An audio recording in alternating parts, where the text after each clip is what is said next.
Amadou vient de présider au nom du chef de l'État la semaine sur la mobilité durable et donc le climat. Une rencontre internationale co-organisée par la CODATU, Climate Change et le CITUD, qui va porter sur une déclaration, dite déclaration de Dakar, en vue donc de la COP27 qui se tiendra en Égypte à Sharm el-Sheikh.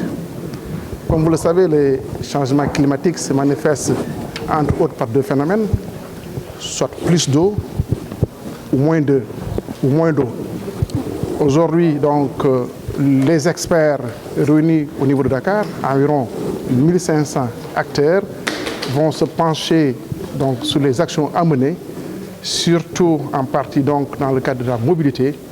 pour apporter des réponses en vue d'atténuer donc, ces phénomènes. À Dakar, qui est une ville côtière, et pour rappeler que la population au niveau des villes côtières atteindra d'ici quelques temps plus d'1,2 milliard de personnes, il faut apporter des solutions en termes de mobilité. Et le chef de l'État, Macky Sall, en a fait une priorité au Sénégal en développant le transport de masse à travers le TER, mais aussi à travers le BRT, qui sont des transports, disons, écologiques, puisque électriques, contribuant à la réduction donc au gaz à effet de serre. C'est une réponse appropriée et que le Sénégal, effectivement, apporte à ce niveau-là, d'autant plus que dans la même dynamique, dans l'environnement du BRT, une réorganisation du réseau de transport donc, sera mise en œuvre pour quand même apporter une solution donc, par rapport à la mobilité au niveau de la région de Dakar. Donc c'est une rencontre importante, comme je l'ai dit tantôt, regroupant beaucoup d'experts qui vont, à l'issue des 4 jours de rencontre, produire donc, une déclaration, dite déclaration de Dakar. Comme cela se fait présentement au niveau du Sénégal, le TER qui va jusqu'à Diamniadio, une 3e phase sera réalisée pour aller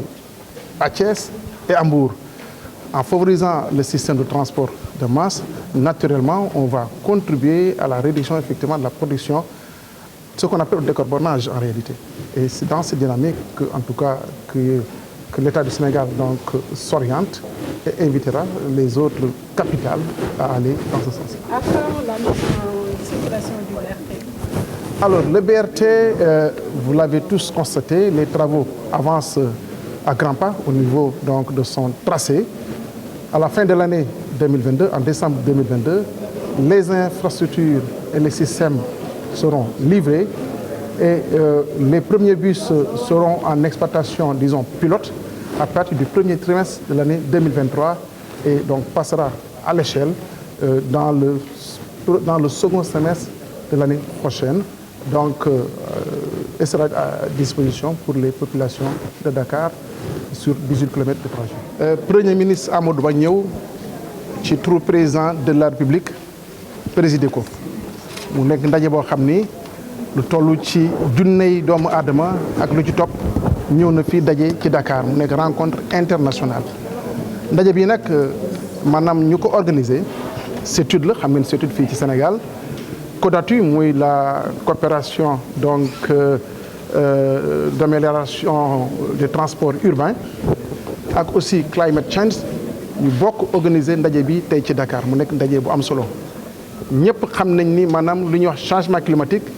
nu muy manifesté woo soit taw bu bëri indi ay inondation wala taw bi néew loolu indi lu ñuy wax maanaam sécheresse te loolu lu koy indi bëri na phénomène yi. xëy na wàllum nit ki am na ci wàll tey jii ne ndaje bi dañuy waxtaan ak experts yi ñu préparer benn déclaration boo xam ne dañuy wax déclaration de Dakar pour que sommet COP27 buy ami fële ci Égypte Sharm el-Sheikh ñu mën fa yóbbu déclaration boobule. waaye bu ñu gisee ndaje bi aussi dañuy wax wàllum mobilité maanaam dox dem beeg dikk bi te ci Sénégal am na effort yu bëri nga xam ne président de la République def na ko. pour indi ci saafara effort yooyu la li ñuy wax le train expert régional TER mi ngi fi mi ngi daw diggante Dakar gare Dakar ba Diamniadio fii may waxee yéen am na projet bu ñu tuddee BRT jógee Guédiawaye dem ba Petersen mu nekk maanaam transport boo xam ni transport de masse maanaam day yóbbu nit ñi bëri travaux yooyu ñu ngi ci te dana pare bu soobee suñu borom ba pare autour du BRT effectivement daañu defaraat transport bi maanaam ay bus yoo xam ni dañuy jëlee nit ñi seen i dëkkuwaay wala seen ay koñ yóbbu leen ñu dem soit ci BRT bi wala soit ñu dem ci TER bi loolu yëpp bu ñu koy def nag c'est pour que ñu mën a xool wàllum dem beeg dikk bi def ci ay jumtuwaay yoo xam ni du ñu génne gasoil maanaam saxaaru gaz wala saxaaru essence wala saxaaru gasoil parce que saxaar yooyu la maanaam expert dañ ni day indi maanaam problème ci wàllum changement climatique yi donc loolu suñ koy def bu koy président def c'est pour mën a contribuer maanaam ci ay efforts yu am solo pour wàññi lu ñuy wax les gaz à effet de serre donc fexe ba nga xam ni transport bi non seulement réponse pour transport bi na am saafara pour transport bi na am parce que daañu am lu ñu mën a yóbbee askan bi te nit ñi duñu utiliser seen ay oto yu bëri oto yoo xam ni gasoil la wala essence la donc loolu maanaam ci benn pàcc rek la ci waxtaan buy am fii wala war a boole yeneen waxtaan yeneen xel ak yeneen xalaat yoo xam ne daañu ko dugal ci déclaration de Dakar maanaam yóbbu ko fële ci Égypte ci càmmel Tchèque. BRT bi kañ lay daw ak TER bi. bu ngeen seetloo ñu ngi ci liggéey bi yoon yi xàll nañ ko ci bëri xaw na pare waaye jàpp nañ ni décembre bii di ñëw décembre bii 2022 tali yi dañuy pare tout ce qui est infrastructure dana pare ak wàllum aussi li ñuy wax instrument bus yi nga xam ne ay bus électrique la commandé nañ leen ba pare dana am ay peut-être une vingtaine war a ñëw avant mars 2023 suñ demee ba juin wala juillet 2023 daañu yeneen bus yi daañu ñëw comme ça BRT bi commencé yi daw bu neexee yàlla donc BRT bi solution la te dana indi maanaam dana wàññi lu bëri jafe-jafe yi nga xam ni maanaam askan lañ koy dund ci wàllu dem ak dikk bi TER bi mi ngi daw diggante Dakar ak Diamniadio deuxième phase bi Diamniadio AIBD tàmbali nañ ko parce que gaaru AIBD bi ñu ngi koy commencé liggéey yoon yi ñu ngi koy xàll tey jii may wax yow 15 ram TER mooy daw 15 ram maanaam fukki ram ak juróom balaay maanaam deuxième phase di pare yeneen juróom-ñaari ram daañu